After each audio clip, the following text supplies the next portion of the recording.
Hello student, welcome back to geography class. तो अपने English medium की जो ज्योग्राफी कर रही थी 12th क्लास की, उसके अंदर चैप्टर 9 सेकेंडरी ऑक्यूपेशन के बारे में स्टडी कर रहे थे। तो सेकेंडरी ऑक्यूपेशन जो है, इस सेकेंडरी ऑक्यूपेशन में अपने सेकेंडरी ऑक्यूपेशन के जो इंडस्ट्री वगैरह जो है उसके बारे में, मैन्युफैक्चरिंग इंडस्ट्री जो है उसके फैक्टर्स पढ़ लिए हैं। वर्ल्ड की जो लीडिंग अपने इंडस्ट्रीज हैं उनके बारे में स्टडी कर रहे हैं, जिसमें अपने आयरन एंड स्टील हो गई है। टेक्सटाइल इंडस्ट्री जो है उसके अंदर अपने कॉटन टेक्सटाइल इंडस्ट्री जो है उस तक कंप्लीट हो चुका है। तो अब जो अपना आता है आगे, वो आता है woollen textile industry. Woollen textile industry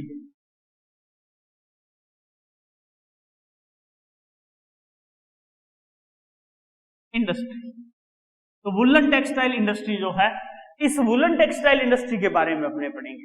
देखिए, वुलन टेक्सटाइल इंडस्ट्री जो है ये सेकंड लार्जेस्ट इंडस्ट्री है वर्ल्ड की। Second largest industry of world after cotton textile industry. Means दूसरे नंबर की इंडस्ट्री आती है किसके बाद में? जो अपने कॉटन टेक्सटाइल इंडस्ट्री है, उस कॉटन टेक्सटाइल इंडस्ट्री के बाद। इसका जो रैपिड डेवलपमेंट हुआ वुलन टेक्सटाइल इंडस्ट्री का, वो हुआ था इंग्लैंड में। यानी इसका rapid development of woolen textile industry occurring in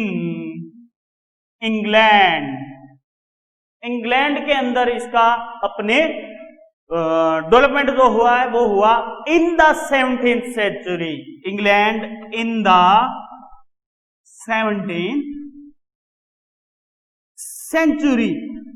century जो है, उस 17th सेंचुरी के अंदर इंग्लैंड में इसका डेवलपमेंट हुआ। तो 17th सेंचुरी के बाद जो है ये लगातार अपनी डेवलपमेंट करती गई। अब after the second world war, यानी सेकेंड वर्ल्ड वार जो हुई, उस सेकेंड वर्ल्ड वार के बाद the invention of modern machines जो है उनकी इन्वेंशन होनी स्टार्ट हो गई। Modern machines in Japan accelerated the development of this industry. तो जापान के अंदर इसका अपने डेवलपमेंट हो गया इंडस्ट्री का। It terms of quantity, woollen garment industry in the world of only 10 to 15% of cotton textiles. मतलब वर्ल्ड की अगर देखें वुलन टेक्सटाइल इंडस्ट्री जो पाई जाती है वो 10 to 50% ही पाई जाती है कॉटन टेक्सटाइल के मुकाबले में अगर देखा जाए। But it is an important industry in terms of value. लेकिन ये जो है एक इंपॉर्टेंट इंडस्ट्री आती है अगर टर्म्स ऑफ इसकी वैल्यू देखी जाए तो उसके अकॉर्डिंग। अब आगे इसकी बात करें वो अपने वुलन टेक्सटाइल इंडस्ट्री की, तो आगे आते हैं वुलन टेक्सटाइल को इफेक्ट करने वाले factor. The factor effecting of woollen, the factor affecting of woollen textile industry. अब इस इंडस्ट्री का जो वुलन इंडस्ट्री है, इस वुलन इंडस्ट्री को इफेक्ट करने वाले जो अपने फैक्टर्स हैं वो कौन कौन से? मींस अपने ये फैक्टर्स हैं। अब मान के चलिए अपना जो मार्केट है और रॉ मटेरियल है, ये मार्केट और raw material most important factor होते हैं। कोई भी इंडस्ट्री चाहे है वो कॉटन टेक्सटाइल इंडस्ट्री है, जूट इंडस्ट्री है, सिल्क इंडस्ट्री है, ठीक है, कोई भी इंडस्ट्री जो है उस इंडस्ट्री को इफेक्ट करने वाला मोस्ट इंपॉर्टेंट जो फैक्टर माना जाता है वो माना जाता है वहां की मार्केट और रॉ मटेरियल। तो रॉ मटेरियल और मार्केट इसको मोस्ट इंपॉर्टेंट फैक्टर्स में आते हैं वुलन टेक्सटाइल इंडस्ट्री के। एक्सेस टू, इसके अलावा स्किल्ड लेबर, पहला आ गया raw material, materials, market, skilled labour, skilled labour जो है वो स्किल्ड लेबर अपने आती है। इसके बाद में क्लीन वाटर,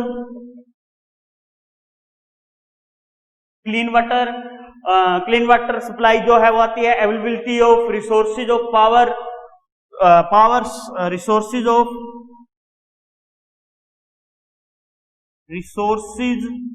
ऑफ पावर, यानी पावर की जो रिसोर्सेज हैं वो क्या क्या हैं। कैपिटल, एक्सेस टू कैपिटल जो होती है वो कैपिटल, एंड कैपिटल के अलावा transportation,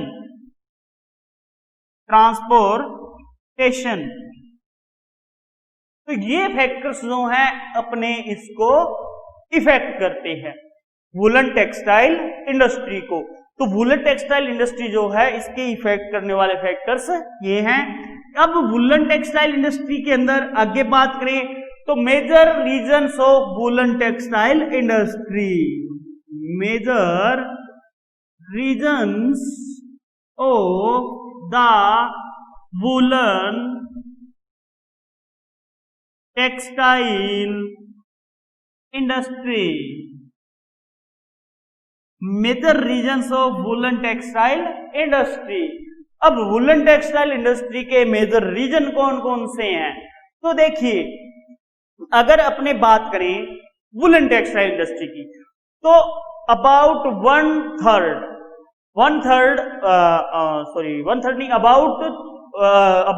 to third of the world's woollen textile industry is centred in Europe. यानी 2/3 जो इंडस्ट्री है, 2/3 industry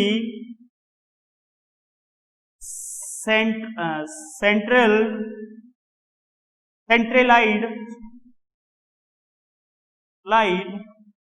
in Europe, centralised in Europe. तो ये सेंट्रलाइज्ड इन यूरोप में आता है, सेंट्रलाइज्ड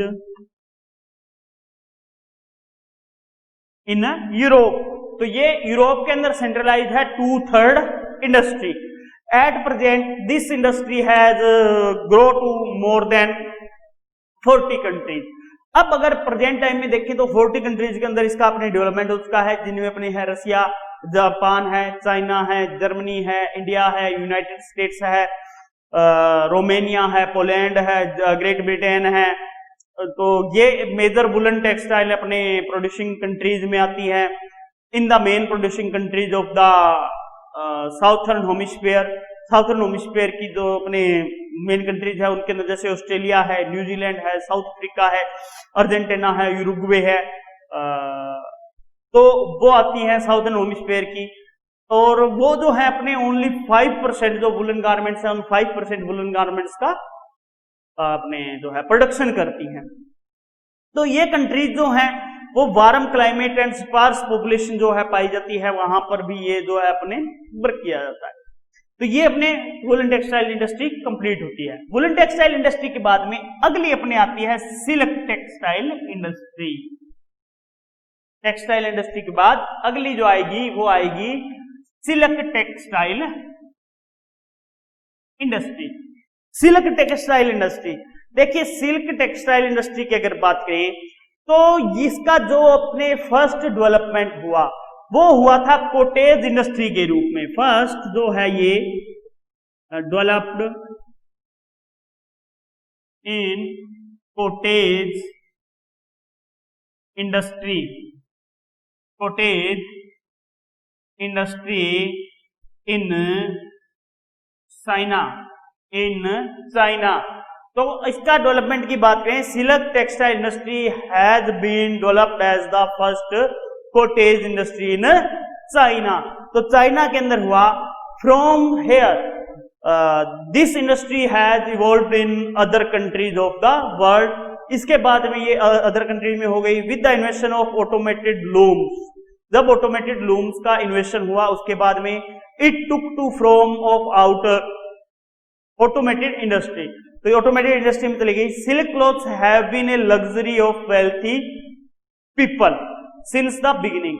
यानी जब इसका स्टार्टिंग हुआ, उस स्टार्टिंग में ये जो माना जाता था जो लोग धनवान है, वेल्थी लोग थे, सिर्फ वो ही सिल्क क्लोथ्स पहन सकते थे। सिल्क क्लोथ जो है वो एक लग्जरी टाइप के लाइफ के माने जाते हैं।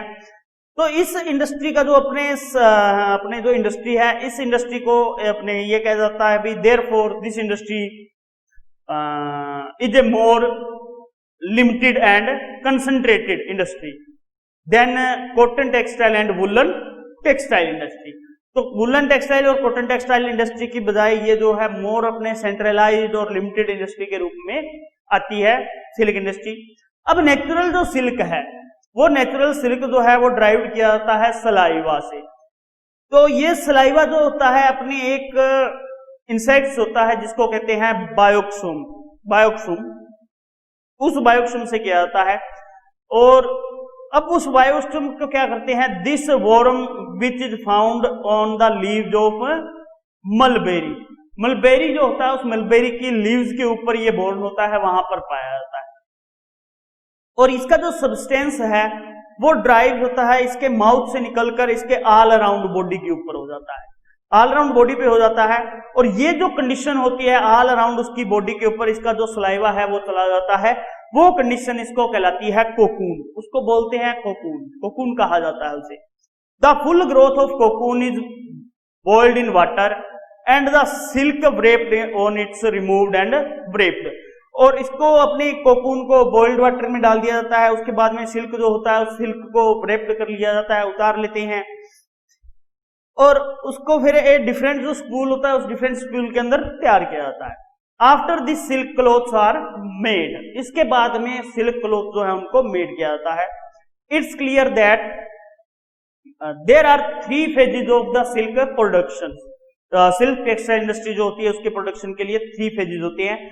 पहला जो फेजेज होता है वो माना जाता है प्रोडक्शन ऑफ कोकून्स, पहला माना जाता है production of cocoons. Production of cocoons जो है इसको माना जाता है प्रोडक्शन को, वही कोकून्स का प्रोडक्शन। दूसरा है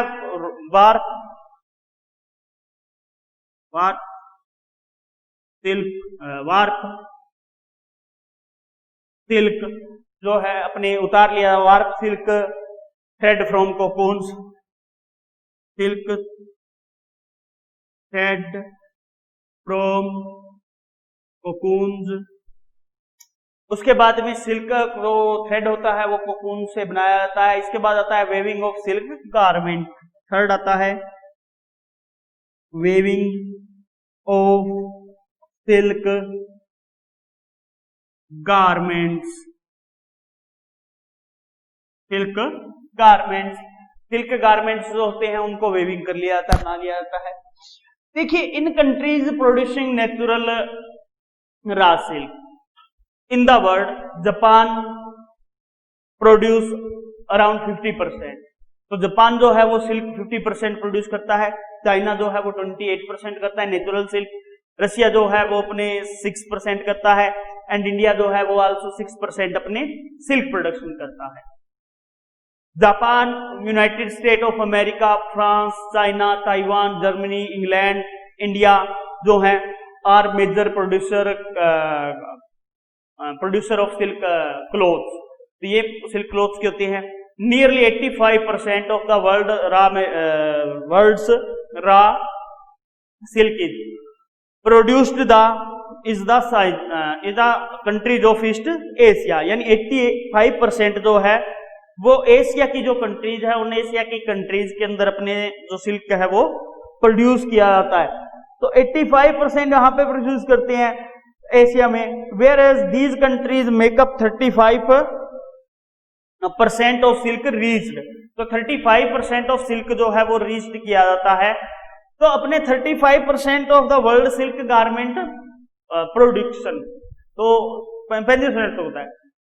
एनिशियंट टाइम की बात करें तो एनिशियंट टाइम के अंदर जो चाइना है, तो चाइना का जो सिल्क है वो रीच्ड होता था European country through a land route. एक लैंड रूट था, उस लैंड रूट के थ्रू अपने प्रोड्यूस होता था, और जब ये प्रोड्यूस होता था अपने जाता था रूट के द्वारा, तो इस रूट को नेम्ड दिया गया हिस्टोरियंस जो थे, हिस्टोरियंस ने इसे नेम दिया था सिल्क रूट, यानी ये जो सिल्क जाता था जिस रूट से, उस रूट को हिस्टोरियन जो थे, हिस्टोरियंस ने सिल्क रूट नेम दिया। इसके अलावा अपने पेनिनसुलेविया स्टेट आती है, अपने the front of production silk fabrics United state. तो यूनाइटेड स्टेट में पेनिनसुला जो है वो अपने फ्रंट पे आता है। इसके अलावा पैटर्सन सिटी है जो लार्जेस्ट सिल्क गारमेंट अपने प्रोड्यूस करती है या मैन्युफैक्चरिंग करती है, तो इसलिए वो पैटर्सन सिटी जो है, उस पैटर्सन सिटी को सिल्क सिटी ऑफ अमेरिका भी कहा जाता है। तो वहां पर सबसे ज्यादा अपने जो सिल्क प्रोडक्शन है, क्लोथ्स हैं, उनका किया जाता है, इसलिए उसे अपने सिल्क सिटी ऑफ अमेरिका कह देते हैं। इसके बाद अगली जो इंडस्ट्री अपने आती है वो आती है jute industry, jute textile industry. आगे आता है JUTE jute, jute textile industry. Jute textile industry की बात करें तो देखिए ये जो इंडस्ट्री है इसका जो अपने डेवलपमेंट हुआ है वो ये मान सकते हैं भी प्रेजेंट टाइम के अंदर इसका डेवलपमेंट जो है वो काफी बड़ा है। पहले जो अपने रोप वगैरह आती थी या जो चटाई वगैरह घर पे बिछाने वाली आती थी वो अपने जूट से बनी हुई आती थी, लेकिन अब जो प्रेजेंट टाइम है, इस प्रेजेंट टाइम में जूट का अपने क्लोथ्स भी बने हुए आते हैं, कॉटन के साथ में इसको मिक्स कर कर अपने फैब्रिक्स वगैरह जो है, क्लोथ्स वगैरह जो है वो इससे बनाए जाते हैं। तो जूट टेक्सटाइल इंडस्ट्री जो है, jute textile industry is related to the production of sack, jute clothes and thick carpets, inexpensive, strong and durable materials for packing are produced by jute industry. Jute industry से वो किया जाता है।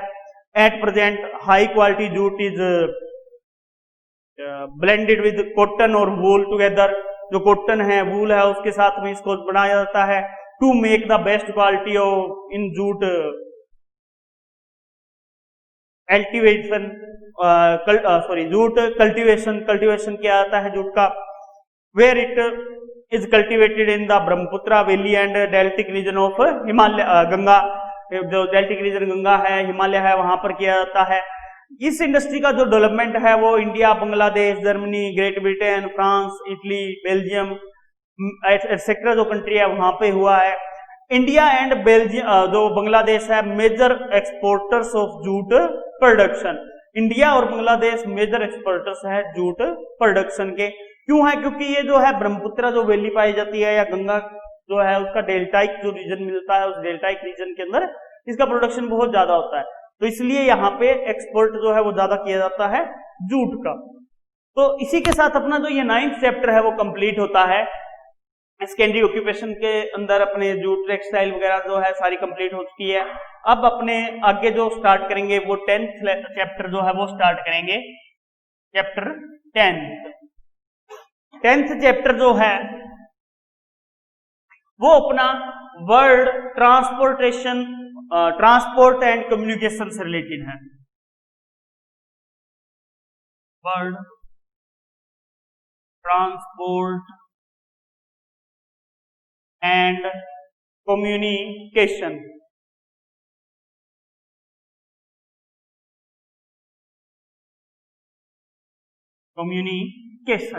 Transport and communication.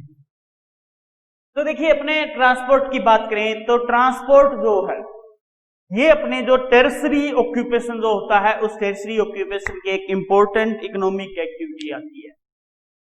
मतलब ये है भी ये एक इंपॉर्टेंट एक्टिविटी है, इकोनॉमिक एक्टिविटी जो ह्यूमन जो होता है उस ह्यूमन के द्वारा अपनी की जाती है या ह्यूमन जो है इसको कैरिड आउट करता है। जब अपने क्लासिफिकेशन किया गया था इकोनॉमिक एक्टिविटी का, तो उस इकोनॉमिक एक्टिविटी के क्लासिफिकेशन के अकॉर्डिंग ये जो है वो टर्सरी ऑक्यूपेशंस का एक वर्क है। तो उस टर्सरी ऑक्यूपेशन के वर्क के अंदर ट्रांसपोर्ट आता है। ट्रांसपोर्ट देखिए क्या होता है, वैसे अपने सिंपल सी भाषा में कहें तो किसी व्यक्ति को या कोई सामान जो है या वस्तु है, उस वस्तु को एक स्थान से दूसरे स्थान पर पहुंचाने का जो माध्यम है वो परिवहन है। मतलब एक कोई व्यक्ति है किसी शहर में खड़ा है, उस शहर से वो किसी दूसरे शहर में गया, जिस मीन या जिस साधन के द्वारा उसने दो शहरों के बीच में यात्रा की, वो उसका परिवहन है, मतलब ट्रांसपोर्ट है।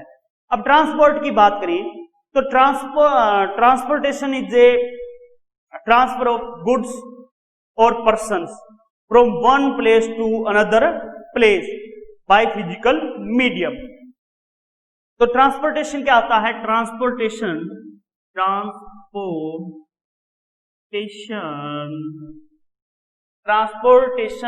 Is a transfer of goods or persons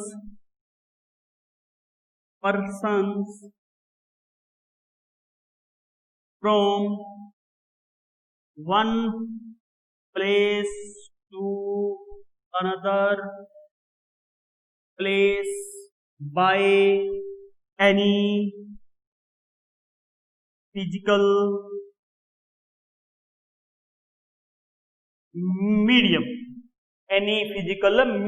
या ये कह सकते हैं प्लेस बाय फिजिकल मीडियम, भी फिजिकल मीडियम से जहां पर ट्रांसपोर्ट किया जाता है वन प्लेस से अनदर प्लेस पे, वो अपने ट्रांसपोर्ट में आता है।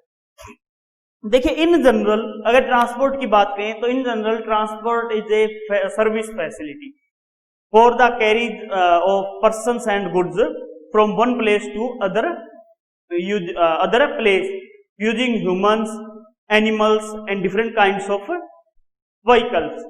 तो डिफरेंट टाइप के व्हीकल्स का इनको यूज कर सकते हैं, कर सकते हैं। Similarly special exchange of message, thoughts etcetera are called communication. अगर इसी टाइप में अगर देखा जाए तो दूसरी चीज जो स्पेशल एक्सचेंजेस होते हैं, special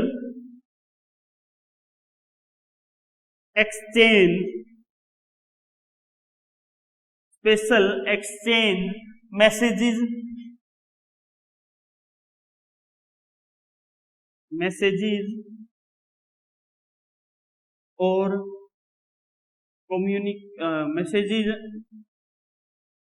messages or thoughts etc are called communication. तो स्पेशल एक्सचेंजेस जो होते हैं अपनी थॉट के या मैसेज के, तो वो अपने किस में आते हैं? कम्युनिकेशंस में आते हैं। जैसे देख लीजिए आजकल लोग जो है वो मोबाइल लेके बैठे रहते हैं, व्हाट्सएप पर लगे रहते हैं या कोई अदर माध्यम जैसे जीमेल कर लीजिए, उसके ऊपर अपने मैसेज वगैरह जो है एक दूसरे को फॉरवर्ड करते रहते हैं। तो वो क्या है? आप एक दूसरे से बातें कर रहे हो, मैसेज भेज कर रहे हो, अपनी थॉट्स वगैरह आपस में चेंज कर रहे हो, तो वो कम्युनिकेशन है। इसके अलावा आपने अपनी बात बोलकर किसी को समझाया, तो वो कम्युनिकेशन है। तो ये कम्युनिकेशन में आता है। देखिए अपने जो ट्रांसपोर्ट होते हैं, इस ट्रांसपोर्ट के अपने जो मॉडर्न मीन्स हैं, इन मॉडर्न मीन्स को 3 मेजर कैटेगरीज के अंदर अपने रख सकते हैं। अंडर द 3 मेजर कैटेगरीज में रखते हैं अपने ट्रांसपोर्ट को। ट्रांसपोर्ट जो है इसको के लिए क्या है? 3 major means categories of transport. First आती है लैंड ट्रांसपोर्ट। अब लैंड ट्रांसपोर्ट में 2 होते हैं भाई, एक तो होता है रोड एंड सेकंड होता है रेल। सेकंड आता है इसमें वाटर ट्रांसपोर्ट। थर्ड आता है इसमें लैंड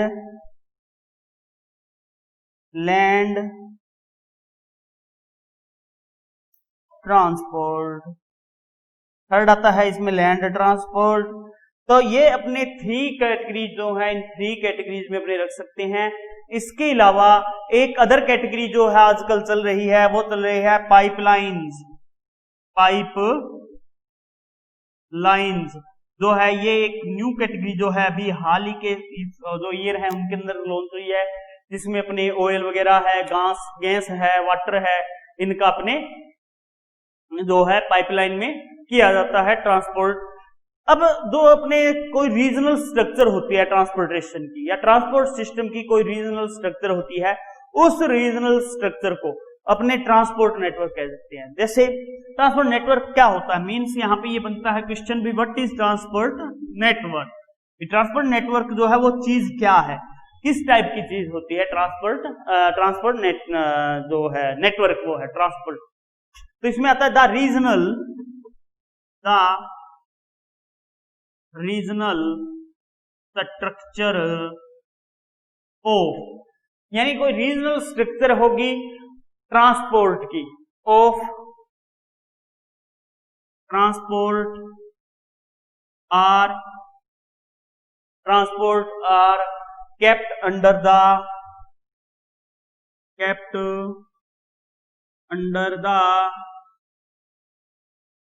transport network। मीन्स एक रीजनल स्ट्रक्चर जिसके अंदर अपने व्हीकल वगैरह जो चलते हैं, तो वो जो आता है वो ट्रांसपोर्ट नेटवर्क में आता है। ट्रांसपोर्ट जो होती है इसको एक प्रोडक्टिव एक्टिविटी माना जाता है, यानी ट्रांसपोर्ट जो है इसको प्रोडक्टिव एक्टिविटी बोलते हैं, एक्टिविटी मानते हैं। ये जो है ट्रांसपोर्ट अपना प्रोडक्टिव एक्टिविटीज है। प्रोडक्टिव एक्टिविटी क्यों है, क्योंकि देखिए इसके अंदर जब अपने कहीं जाते हैं, एक प्लेस से अनदर प्लेस पे जाते हैं, तो उसके लिए कुछ चार्ज देना पड़ता है, जिसे अपने बोलते हैं टिकट। चार्ज जो है वो चार्ज देना पड़ता है। उस चार्ज देने के बाद में जो गुड्स हैं या पर्सन्स जो हैं उनको वन प्लेस से अनदर प्लेस पर पहुंचाया जाता है। तो transport is a productive activity by which income is earned in the form of